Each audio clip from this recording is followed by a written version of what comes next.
Hi there. Welcome back or welcome to Recovering Out Loud podcast, the show where we get real about mental health and addiction. I'm so glad you're here. If you or someone you love is struggling with drugs or alcohol, please reach out for help.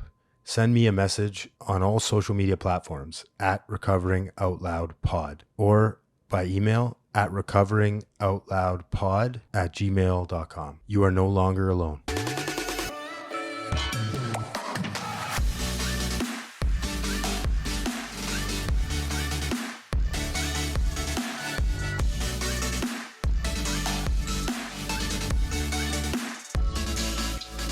Thanks so much, Jeff, for coming on. I really appreciate it. I'm really interested in, I think, talk shows, podcasts, radio, it's all about perspective in my experience. And when I started this podcast, the aim was to get a lot of different, as I went on, to get a lot of different perspectives on mental health and addiction. And I think you have a very interesting one from the law side of things. And, I think that we've come a long way. I think you would agree with that. Like, we've come a long way in terms of how we approach addiction and mental health from an officer standpoint, I guess. I've even seen it just in Toronto. It's funny. The other day, I saw a situation going on in front of my condo building, and there was police involved, and they were dealing with a mental health, somebody that was struggling with mental health. And I hadn't noticed this before, but there was a social worker there, and she had like a separate vest on, and it said that her title on it, something about, the unit that she was involved in. And she was there just to kind of mitigate and communicate with the individual. And, you wouldn't have seen that, 20 years ago, or maybe even 10 years ago. I could be wrong about that, but I just think that that's cool that we're taking some feedback and implementing it. Right. So, you have a book coming out, On Thin Ice. I want to talk about that, and specifically, I guess I'll dive right into you experienced trauma and adversity, and that kind of shaped your empathy as an officer. Would you agree with that, and how you approached it? Yeah, I mean, I definitely would. I do believe that it was my experiences growing up and how I was brought up that impacted my ability to maintain my objectivity and not go down that dark hole of the them versus us mentality that Mm. we oftentimes see law enforcement officers go down. My father, he was a university professor, sociology professor, and he actually did his PhD dissertation on the professionalism of law enforcement. So when I actually was intending on starting my PhD program because I wanted to be professor of criminal justice, follow my father into academia, he strongly encouraged me to go get 5 years of practical law enforcement experience in a large law enforcement agency. He said, your studies will be much more rewarding and it'll make you a much more credible professor. And that's what my intention was when I went out to Los Angeles, was to do 5 years of law enforcement and then go back into my studies and have a career in academia and be a professor just as my father was. But as life has it, there's different plans for me. And I did 33 years in law enforcement. Wow. But as being raised by my father, who was an unbelievably wise man, he didn't speak often, but when he did, it was worth listening to. And he never asserted his opinions on you. He would listen to what you had to say, and then he would challenge, not in a critical way, but he would oftentimes say, it seems to me, son, that you might want to consider this, you might want to consider that. So he really developed my critical thinking skills without me actually really knowing it. So when I had an opinion about an issue we were talking about, we would oftentimes talk about sociological issues, and I would share my opinion. He'd ask me to articulate the rationale for my opinion and support my conclusions. And that really was something that I took into my law enforcement career. So I had a different upbringing and kind of a different approach to handling the challenges that are so very unique to law enforcement. Yeah, I love that. It's so important too I think one thing that really bothers me is and it bothers a lot of people, but when people like the answer that they give to why we do things is we've always done it this way. right? It's just, we've always done it this way. And I've been guilty of it too. Like I do that with things that I just, that's the way I was raised and this is the way. Well, it's like, why? What, like, let's really think about what's the rationale behind this. And what if we were to do it this way or differently, or, maybe I don't have all the answers to everything, what I mean? Maybe my way is not always the right way. Maybe that way is not always the right way. I think it's important. Right. For sure. I've always said that it's not about being right. It's about getting it right. Mm. That requires that you bring as many diversified voices to the table, people that have different backgrounds and different opinions and completely different perspectives than you may have. I found as a leader in law enforcement that I gained the greatest insight from those who thought very differently than I did. Yes. And that's who I learned the most from. And because I was open-minded to the point where I wasn't closed to the potential that I may change my mind about something. If given the rationale and the information too. And that oftentimes occurred. And quite frankly, that's a real liberating type of thing, rather than remaining in this box that is so customary of law enforcement. It's such an insular type of an institution. It was kind of liberating to have people that would challenge my thought process and actually change my mind. Yeah, it takes the pressure off for sure, because I don't have to have all the answers all the time, right? Right. So can you walk us through a little bit what it was like being on the front lines in Los Angeles? I know you served, you did, you worked over the 90s, right? And there was a lot of like pivotal moments that you talk about. Can you describe what that was like? Sure. I initially, I'd grown up in Kent, Ohio, and that's a population of about 24,000 people. Mm. And I left home when I was 16, and I played junior hockey in Canada. That's right. In the United States Hockey League in Dubuque, Iowa, which was about 62,000 people. So the largest population that I had lived in prior to going to Los Angeles was about 62,000 people. And then there I was at the time, it was about 3.5 to 4 million people in the city of Los Angeles. And that in and of itself was an adjustment. It was unusual in Ohio to go to a grocery store and hear somebody speak a language other than English, where you'd be hard pressed to go to a grocery store in Los Angeles and not hear 3 different languages. So, there was the diversity that I had to get used to, and the scope and size of the city and the diverse communities that I was going to be policing. So that was initially the greatest challenge. And, I grew up rather naive, I suppose, just like everybody does. And oftentimes people will ask me, do you have any regrets? Would you do things differently? Would you go into law enforcement again if you could do it all over? And the answer is yes, but I would say that I do acknowledge the fact that I wish I had some of my innocence that I lost in law enforcement because of all the things you see.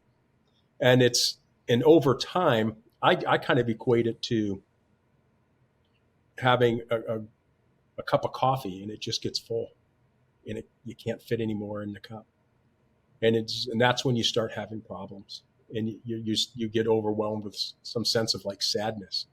So it's not always the trauma. Yes, I had incidents where my life was threatened, and I was involved in officer-involved shootings and things like that. But those weren't the incidents that really caused me to stay up at night, caused me to have mood swings and disorders with my stomach and things like that. It was the things it was just the sadness of not being able to really impact something. Mm. Early on in my career, the biggest incident that I can think of that was so impactful in what I saw was the Rodney King riots. At the time, I was an LA County deputy sheriff, and the day of the announcement of the verdicts, I was out to dinner at a Tony Roma's in Glendale, which is a suburb of Los Angeles, just north of Los Angeles by Burbank. And we saw that the riots were breaking out. You at the corner of Florence and Normandy, you had Reginald Denny that was being hit over the head with a brick. And I was watching all this happen in real time on television. And back then we didn't have pagers and cell phones. So it was through the news that they said, all law enforcement officers report to your area of assignment. So I went into work, and when I got there, we were being loaded into LA County Sheriff's buses, and we were heading down to South Los Angeles to the Firestone Station, which is just to the east. It actually borders 77th Division, which was the flashpoint of the riots.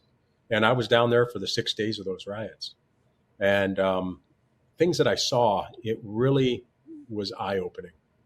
Because in my assessment, it wasn't the verdict of not guilty for these officers was not what this riot was all about. It was really about decades of mistreatment of marginalized communities. And this was just the catalyst that boiled over. And, oftentimes people got it wrong where they were saying that, these riots are just nothing but criminals, taking advantage of the circumstances of the situation. But, really it was your everyday person that was living in these communities that felt marginalized. And because really all anybody wants is to feel, heard, valued, and respected. And the breakdown between the communities in Los Angeles, especially down in the South Los Angeles, and the police department had deteriorated so badly that the police were the enemy. And oftentimes, from my experience, what I saw, many of the officers saw the community as an enemy. And that was a very difficult type of environment to work in because of how I look, people would make assumptions. I would hear oftentimes, oh, here's the KKK hood wearing, racist cop, and that's furthest thing from the truth. I mean, to give you some background, I was adopted. I was born to a teenage mother who put me up for adoption, and I was adopted by my parents. And they had a daughter of their own, who's my oldest sister. They adopted me, and then they adopted my brother, who's Japanese, and then I had a foster sister who was black. And I grew up in the 60s and 70s in Kent, Ohio, in the Midwest. So I was very, very keen and insightful when it came to, racism, just kind of quiet discrimination, things of that nature. I saw things that occurred, how people would respond to my mother when we'd be at the grocery store and things like that. So I was kind of sensitive to all that, but I had a completely different upbringing and experience that I brought to the job that my peers really didn't have. So, at the time when I was policing down in South Los Angeles, I had a girlfriend who was a deputy sheriff, and she grew up in South LA, and she happened to be black. And I'll share with you, I was working with this officer. We worked together just one day. My partner as well as his partner were both on days off, so we were partnered up for that one day, and we were driving down Figueroa, which runs north and south right through the division. And he sees a couple. It's a white guy with a black woman, and they're holding hands. And he says, "My parents taught me better than that." And I'm like, "Well, what do you mean exactly?"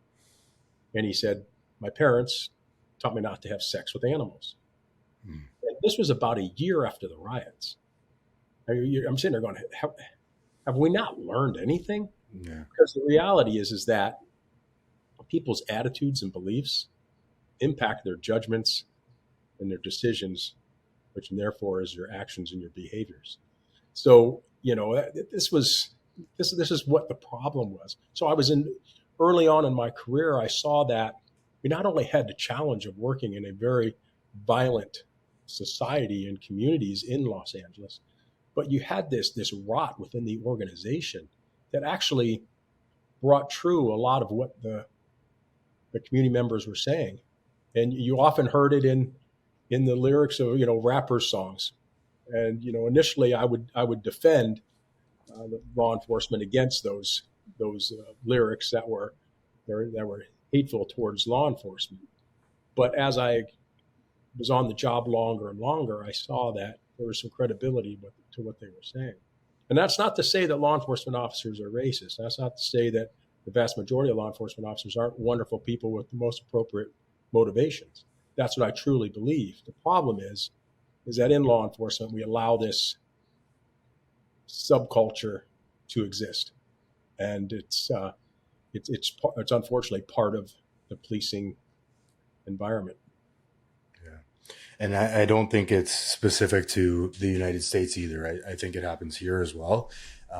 I mean, I've even, I've worked in construction a long part of my life when I was younger, and the culture was very similar in the segregation and, you know, racism and just inappropriate language and feeling. And, it comes off as, we're joking, but I was always taught that there's truth in every joke, right? And, there's some sort of hate that if you're fueling deep down when it comes to that. So, I mean, there has to be a shift to some degree, but people like you that are working toward that, I can definitely appreciate it, and I love what you're doing. So, can you walk me through, retiring from law enforcement? What made you want to go into the line of work that you do now? And you talk about, you know, not just reforming, but you talk about like reimagining, right? Reimagining policing. What does that mean to you, and why did you get into it?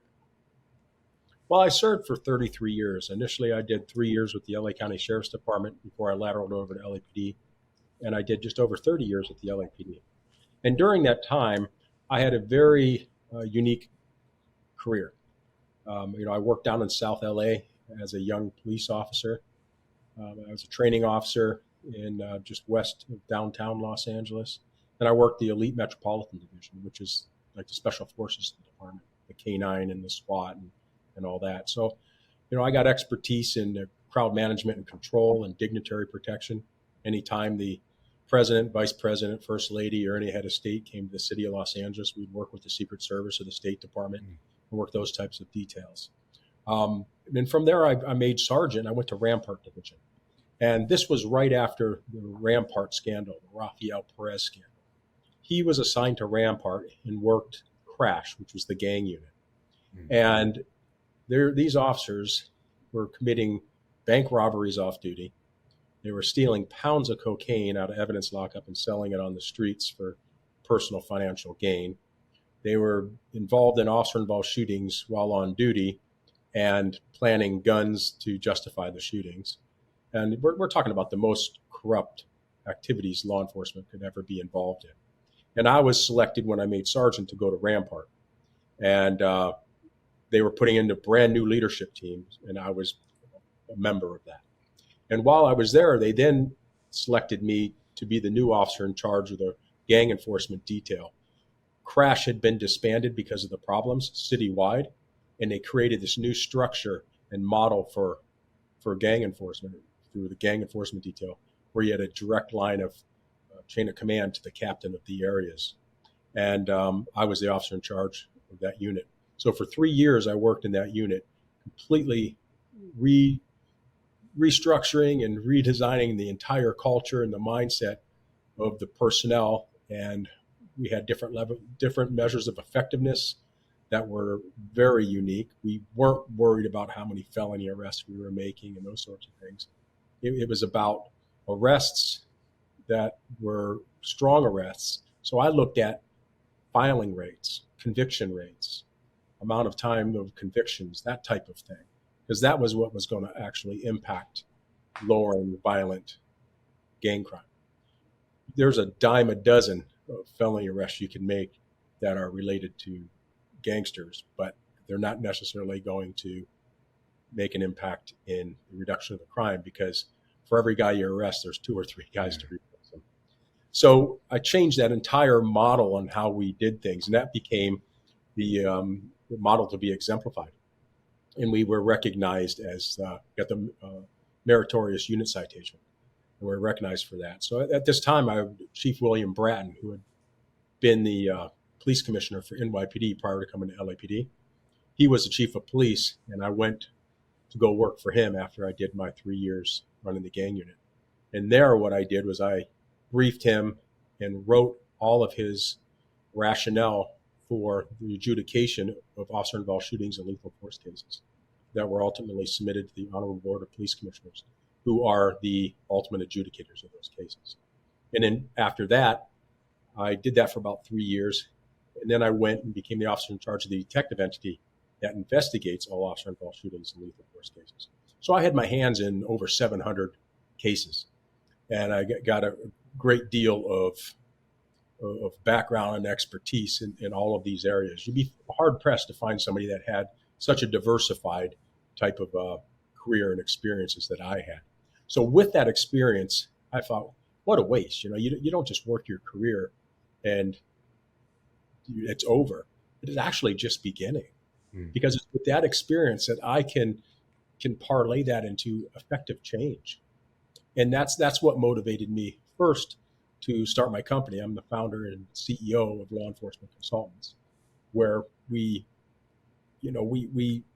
work with law enforcement agencies to try to implement best practices to hopefully have these critical incidents have the stronger likelihood of an optimal outcome.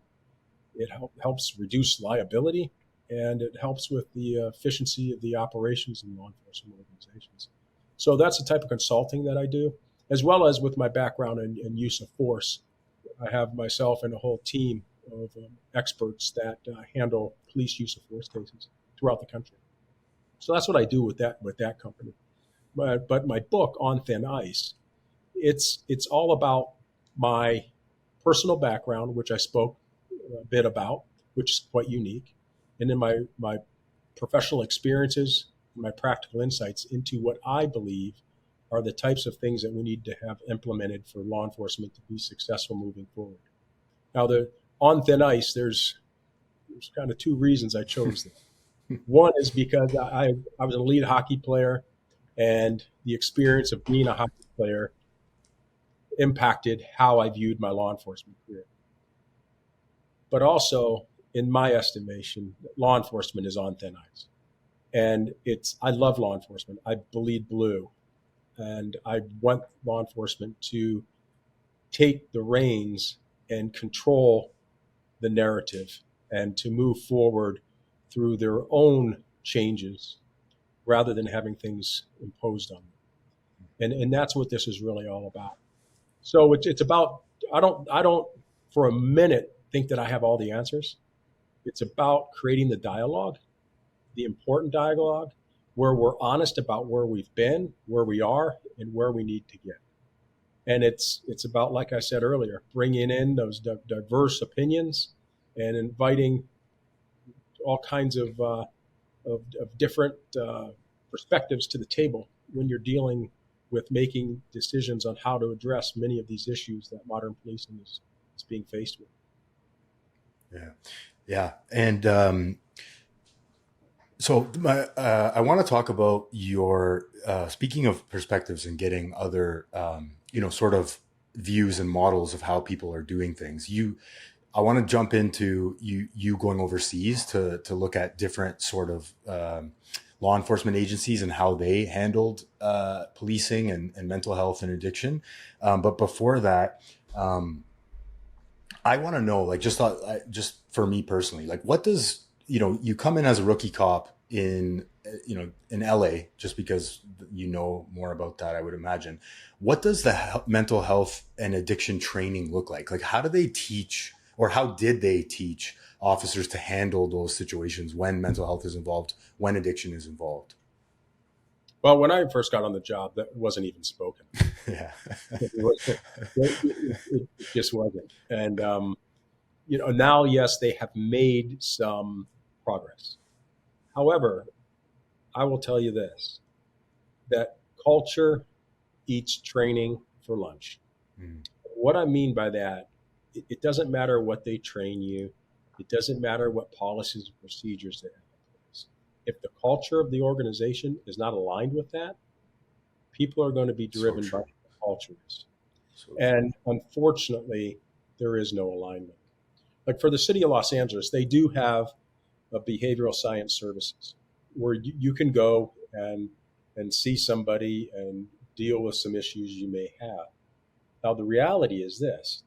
I have friends that are now retired that, they've been diagnosed during their career with PTSD. Mm. And, they were told by the mental health practitioners, do not disclose this to your command staff, because the problem is there's such a stigma in a 1-year career. And that's the truth of it all. And the reality is, in my career, I had 4 people that I worked closely with that made that choice to kill themselves. Mm.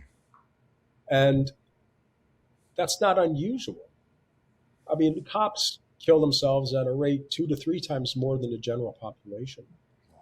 And if you look at it, there's about 200 police officers a year will kill themselves on the average, and you're looking at about 60 officers that are killed by a suspect.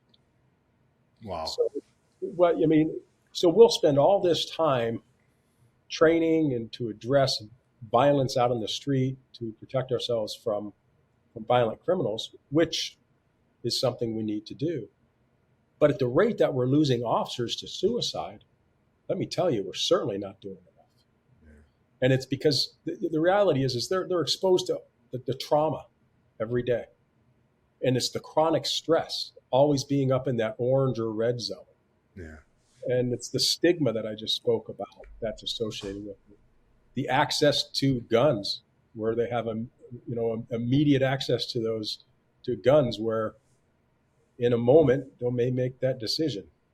And the reality is there's limited resources.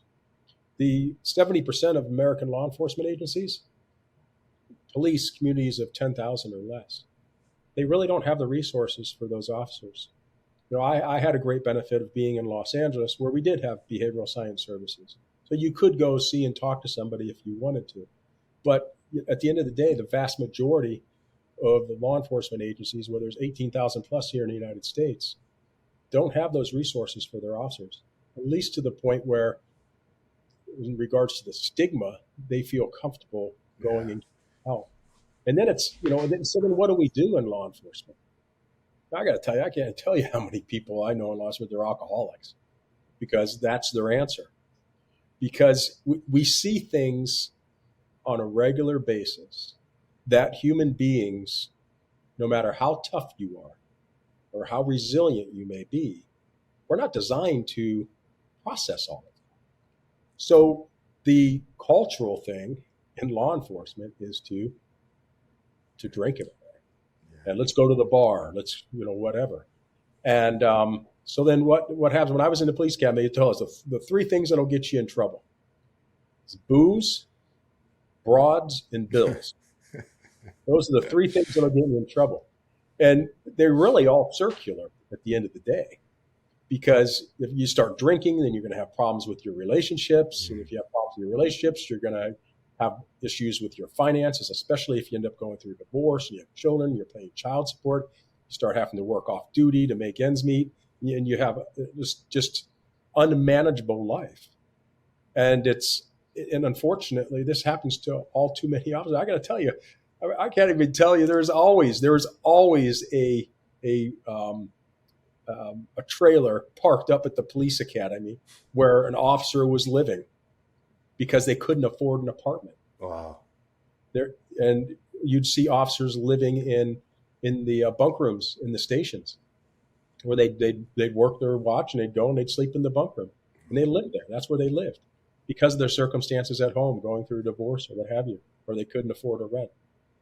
So, that's tough. And I saw one guy that worked the Rampart gang unit with me. I actually saw him in the locker room at police headquarters, and then a few weeks later, he killed himself. He was going through divorce, and it dealt with the kids and all that. And it's just a sense. Law enforcement, we see ourselves as fixers.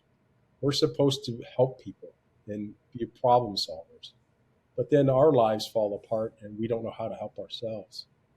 And then we're too macho to acknowledge it or to reach out and ask for help. And I had another officer that worked for me at Rampart. I worked morning watch, and he and his partner worked for me, and we worked from 11 at night to 8 in the morning. And his partner was taking the sergeant's exam the next day, so I allowed his partner to go home early so he could get some sleep before he had to take the test. And I gave the partner an option. You can go home as well if you'd like, or you can work the front desk, because at Rampart we didn't put officers out at night in individual one-officer Yeah. cars. We're talking violent divisions. We have 140 some homicides a year in a 7 square mile block division, or not block, but 7 mile square division. So he elected to go home, and when he got home, his 2 young daughters were in bed. His wife was nowhere to be found, and she turned out she was having an affair. So he was struggling with that, and I saw him on a Wednesday at a training, and we spoke, and he said he was doing really well. He was, working well with his church. He had a lot of support there, and a lot of support with his father. He looked great. He had obviously been working out, and he was eating well, and was giving me all the right answers. And that weekend, Saturday, he blew his brains out. Yeah. And it's, and it's just like, wow, I just didn't see it coming. And so you have to understand that you're like, wow, I wish I could have done something. I wish I could have done something. But I had to be careful not to go down that dark rabbit hole, blaming myself for not picking up on this, that something was wrong, and making sure that he got that help. You can't blame yourself in those circumstances where people make that type of a critical decision. How did you manage that, like yourself, with your own mental health? Was there somebody that, was there advice that you got, that somebody, a mentor maybe in the department, or like, how did you navigate your own mental health through all that? Well, I was very fortunate. Like I said, I had a father that was very aware of what the pitfalls of law enforcement were, and he gave me a lot of insight. I was able to speak to him about anything without any judgment. Mm. So that was really critical for me.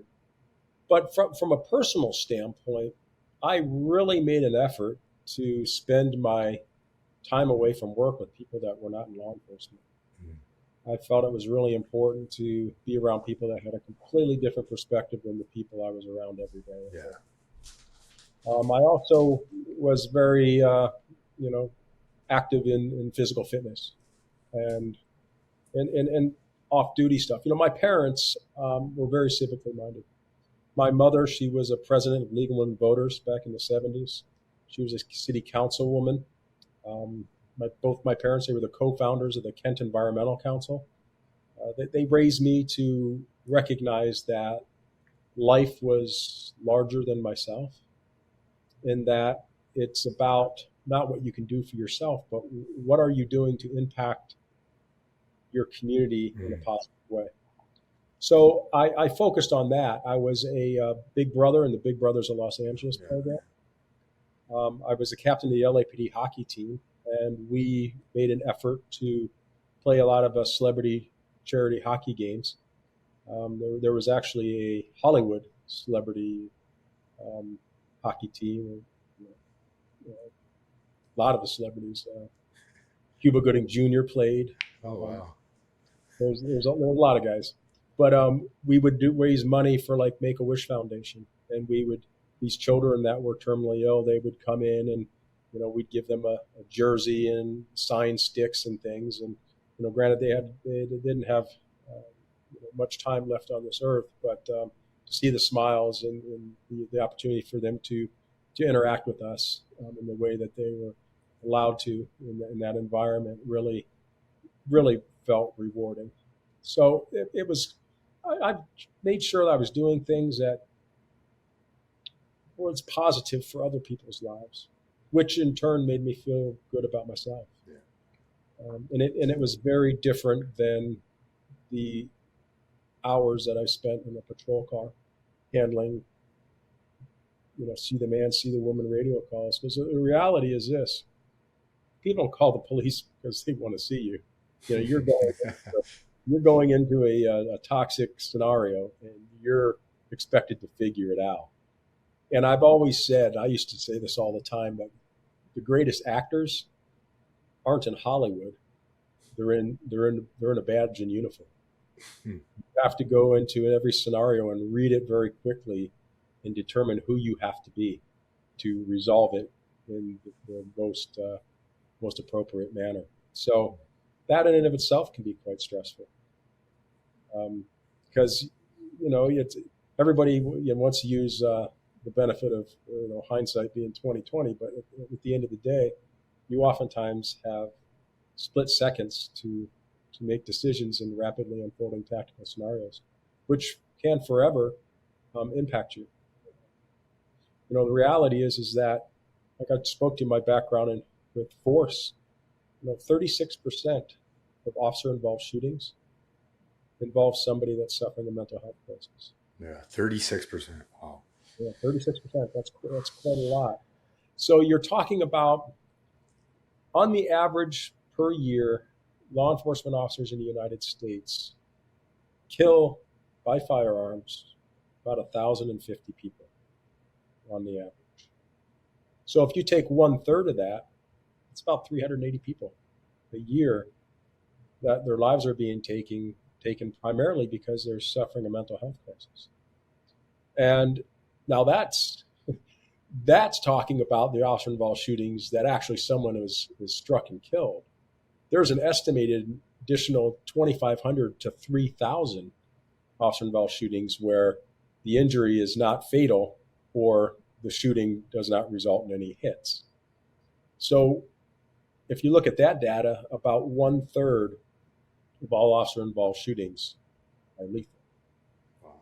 And I've had friends that were responded to scenarios. One guy responded to a radio call, and it was an older gentleman. He had a shotgun, and he began to level the shotgun towards the officer, and the officer responded with lethal force and shot and killed him. It turned out he was a retired fire captain, and it was a suicide by cop. The shotgun wasn't even loaded. Wow. But the officer didn't know that. But now the officer has to carry that luggage for life. And like I said, your coffee mug can only hold so much coffee. And, it can do a number on you. It really can. And what's interesting is you have this armor during the time that you're on the job, and then you leave the job, and you're not around that environment every day. And you begin to realize how susceptible and vulnerable you are to the experiences that you had during your 25, 30-year career. And it's amazing how many people in retirement, that's where they begin having their problems. That they're able to hold it together while they're on the job, but then afterwards it's tough. I mean, I personally, I'm much more reactive to things from an emotional standpoint. I see a commercial of a kid dying of cancer or something, and they're trying to raise money, or you just cry. And would have that been me back when I was on the job? No, it wouldn't have been. It's just, you find that you're hypersensitive to emotional stuff that impacts people's lives. And it's really important to try to understand why you feel that way and not just write it off, because you'll have those days where you just don't want to get out of bed, or you get up and you're just not motivated to do the things that you traditionally did to keep your mind clear. I used to get up every Sunday morning and run like 15 miles. And I can't do that now. I have 2 artificial knees. But it's the long walks now that I get my best thinking. And it's about taking the time for yourself. So you got to learn that early on, so you start doing that before things build up. So you're dealing with it as you progress through your career, rather than being hit by a tidal wave when it's all at once. Yeah. I mean, that's a good metaphor. It's like this armor, right? And I feel like you don't even have time to deal with it when you're in it, and you're just so distracted by the next event, right? The next call, the next, case, whatever it may be, that you don't have time to even think about what happened the day before. And it's like, you're just constantly being, berated by these high stress situations, like you said. And it just becomes a distraction after a while. And then, you mentioned it perfectly. It's like, it's a tidal wave at the end of your career. And then you're just crying for things you don't even know why you're crying for, and doing the internal work being really important too. Um, you talk about I want to talk about going overseas and modeling other. You mentioned you went to England, I believe, and France. Um, what did you see there that you think could help North America, United States, and our system, how we approach things?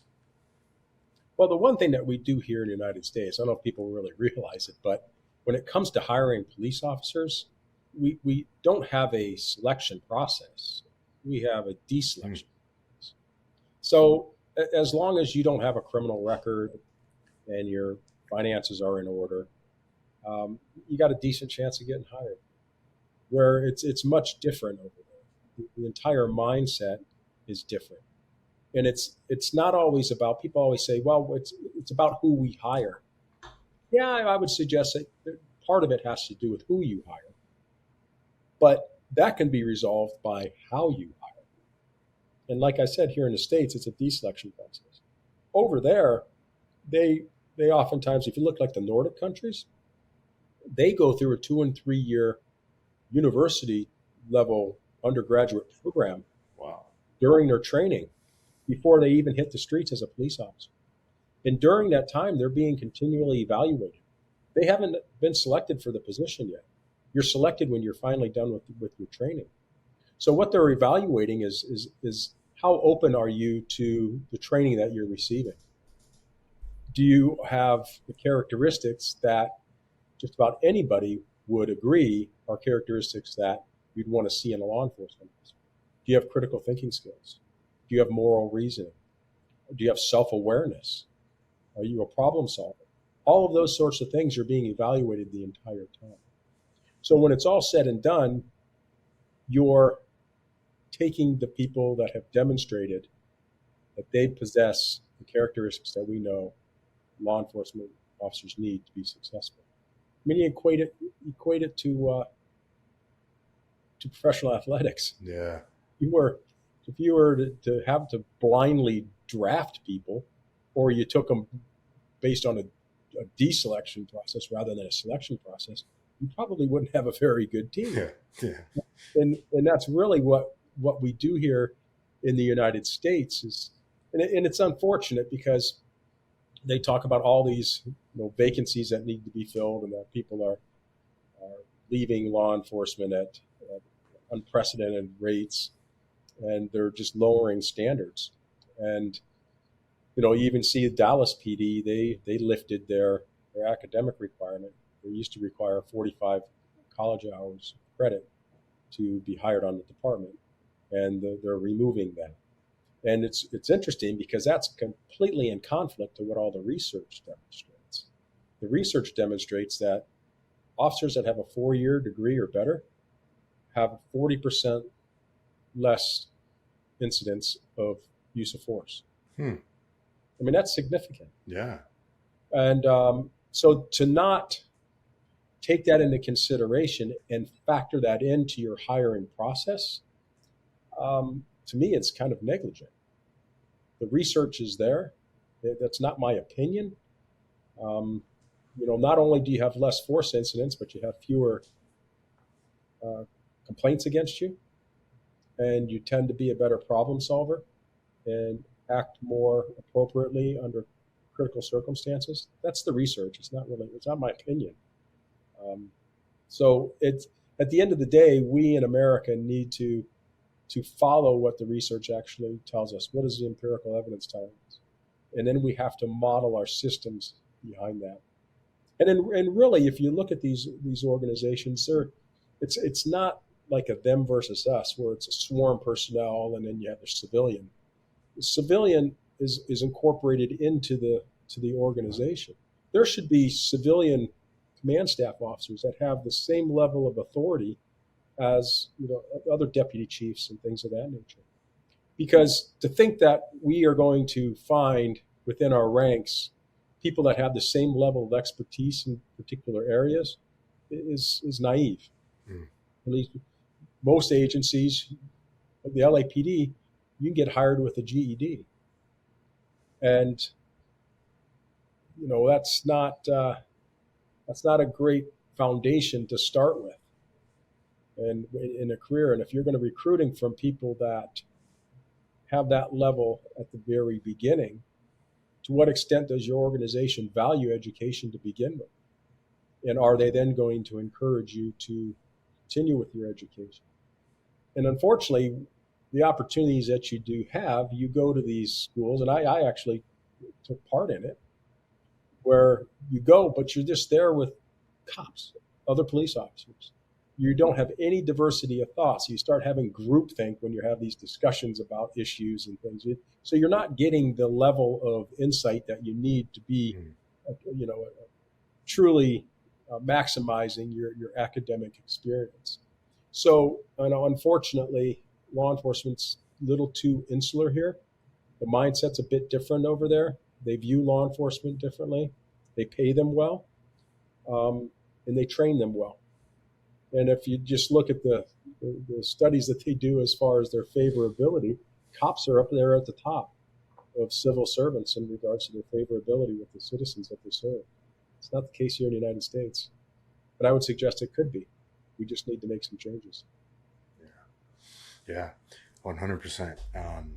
And it takes time. It's not going to happen overnight, but I think we're definitely making progress. One of the themes in your book is accountability and learning from failure. What can you share a moment maybe in your career where you looked back and you were like, I could have done this differently, and here's now where you learned from the experience and maybe changed the way you approach certain situations? Well, really, I talk about one. It was a critical tactical scenario where my partner and I, we made a severe tactical blunder in our initial response to the incident. And that was where we had a radio call of shots fired there now, and we responded code 3, lights and sirens. And the direction we were traveling would place my partner, who was driving, on the side of the road where the location was. And what had happened was it was a domestic incident, and the female involved fled, and the guy took an AK-47. He shot her in the leg.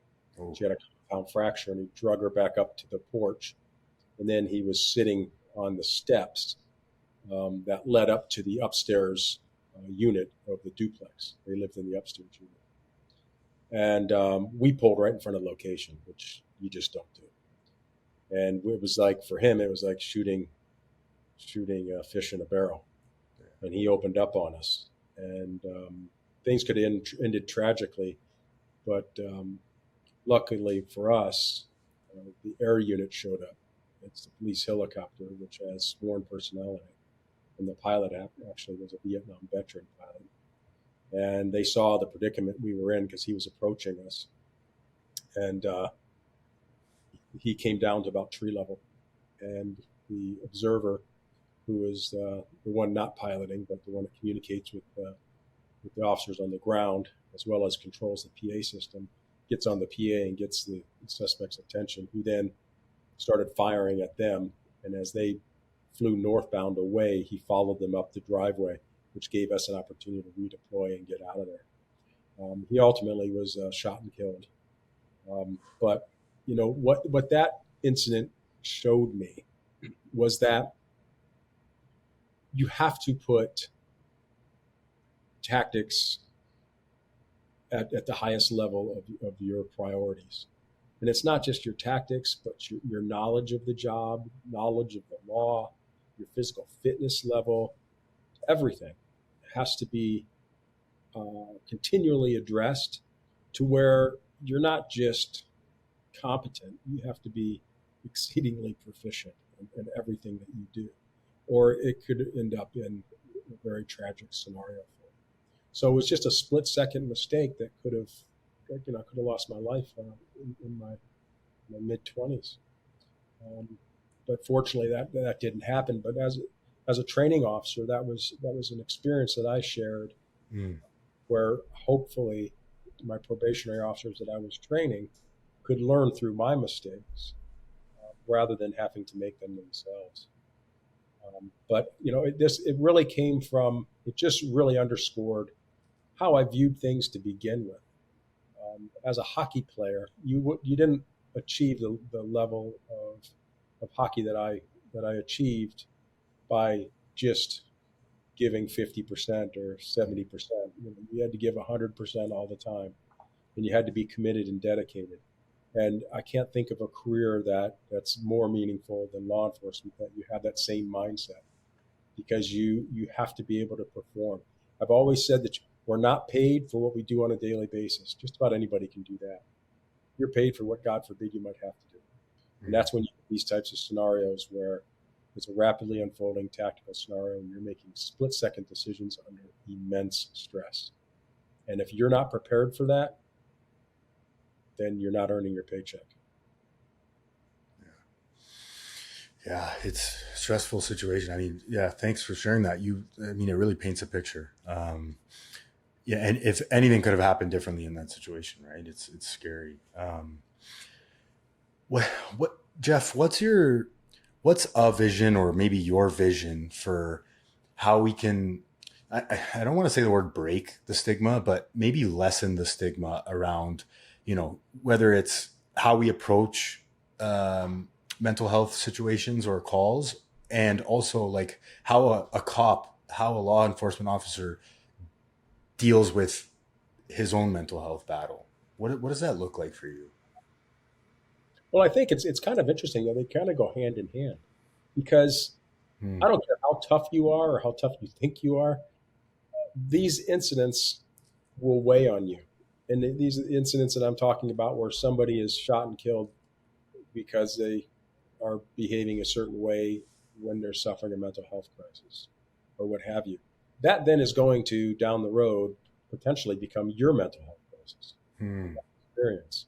So it's really important that your your policies and procedures and your training align with not only what is most likely going to result in an optimal outcome for the officers and the person you're addressing, but that long term it's going to be optimal for the officers, because you're not going to be carrying that heavy weight, because things ended tragically when they perhaps could have ended better. Now, you mentioned earlier where there's the practice of aligning law enforcement with mental health practitioners to better address mental health scenarios, and that's great.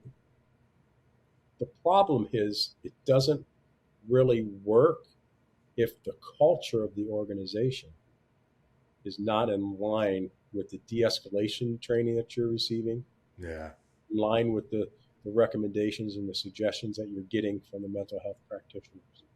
Because the reality is that the initial officers that are going to arrive on scene, generally speaking, are not going to be these officers that have the specialized training and are working these mental evaluation units and those sorts of things, that have this mental health practitioner assigned to them. And unfortunately, the tragedies already occur before these highly specialized trained people can arrive on scene. Hmm.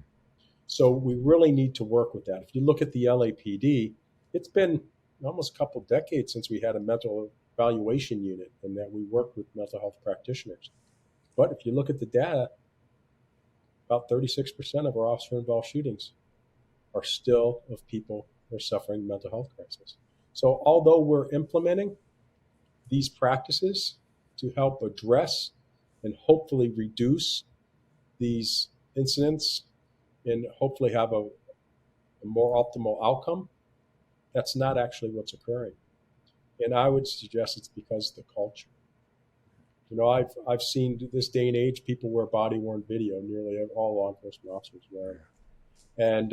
And what I do is I evaluate a lot of these scenarios where force is used, and part of that is watching the video, and it's astounding to me how officers, you can learn what their mindset is based on what you're hearing them say on Hmm. their on video. And you'll have family members that have called you to their apartment because they have a family member that is suffering a mental health crisis, and they want you to assist in getting them to a medical facility so they can be helped. And law enforcement all too often ends up killing the person. Yeah. And it's so, what is our rush when you have a mother and a father with a son who's having a mental health crisis? The mother and father are outside with the officers, and the son is inside all by himself. What's the rush? It's all about creating a dialogue. It's trying to align yourself and try to find a way to connect with this individual. Officers need to be asking questions like, what is the mental health issue that we have? Mm. Does this individual take medication? Has this type of thing happened before? If so, what has worked to calm the individual down? All of those types of conversations. You have a wealth of knowledge from people that are there at scene, and you don't have anything that's exigent in regards to having to go protect somebody from this individual. We see this all too often. And then what do? We force ourselves into the location, and the individual may be armed with a knife, approaches the officers, and then a shooting occurs, and it ends tragically. There's a better way. And we also need to be more aware, self aware of how our actions are influencing the people that we're interacting with. When you have somebody that's having a mental health crisis, you have got to understand how you're being perceived, where you have 5 or 6 officers in uniform. Certain number have their firearms drawn. Another one will have a taser with the red dot bouncing around their chest. Another one will have a beanbag shotgun, and oftentimes multiple people are yelling commands at you. Yeah. Is that really going to end optimally? I would suggest no. I watch these things, and when it goes sideways, it's like, really? Who would have thought it was going to end up any differently than it did? Because these officers are so unaware of how they're being perceived by the person who is suffering the mental health crisis. I mean, let's be real. If you or I were that individual, that in and of itself would stress us out to a point where we may do something that may cause the officers to respond in a way that could be fatal, let alone somebody that's having a mental health crisis. So officers really need to change their entire mindset, and it begins with the culture. What is your role in that scenario? You first need to have the knowledge to identify what you have and identify that, yes, okay, this person is demonstrating examples of a mental health crisis, and therefore I need to then shift and address it more in this manner versus our traditional tactics that unfortunately oftentimes result in unfavorable outcomes. Yeah, well said. There's so many parallels that could be drawn across life in any job where it's like, if I ask the right questions and then just listen, I can get a lot of information of how to approach the situation, right? I think that's so important. It's so simple, but it's not easy, right? And like a lot of things in life. And I also like how you mentioned culture too. My dad taught me, because I was a manager for a long time in my career, and I had a team of people, and he always taught me, like, culture is the worst behavior you allow, right? It's the worst behavior you allow. So if you're allowing this certain type of behavior to continue, that becomes your baseline, becomes your culture. And it's about changing that and not accepting certain things, right? I want, Well, what's really important in regards to what you just said is that you shouldn't have to have a negative outcome before you hold people accountable. yeah, so true. So if you see behaviors or actions in law enforcement officers that are not consistent with your expectation under a particular circumstance, you should be addressing that regardless of what the outcome is. Even if the outcome was favorable, but the behavior and the actions were inappropriate, you have to address it. And because if you don't, you're sending the wrong message. Because you oftentimes, I tell you, I saw this oftentimes in my career where officers was like, we've done this 10 other times and we were, commended for it Yeah. because the outcome was a positive outcome. But now we're being criticized for it. you're sending a missed message as management. And that's where we were wrong as well. And that's where you create this culture where they're not doing what they're trained to do, but since it didn't go sideways, we're going to commend them because it went well. So you're just reinforcing the bad behavior when it's contrary to what you're actually training. And that's where you get this conflict and understanding of what is expected. Amazing. I learned a lot today, Jeff. I want to end with this. If you could go back to yourself as a rookie, what would you say to that guy? What would you say to that Jeff? I would say that early on in my career, a lot of the stress that I had was self-imposed because I had not learned the relevance and importance of patience. Mm. I held myself to a particular standard, and I found that it was not going to serve me well to actually hold other people to that same standard I held myself to, because oftentimes the standard I held myself to exceeded what anybody else was willing to hold themselves to. And it began even in the academy.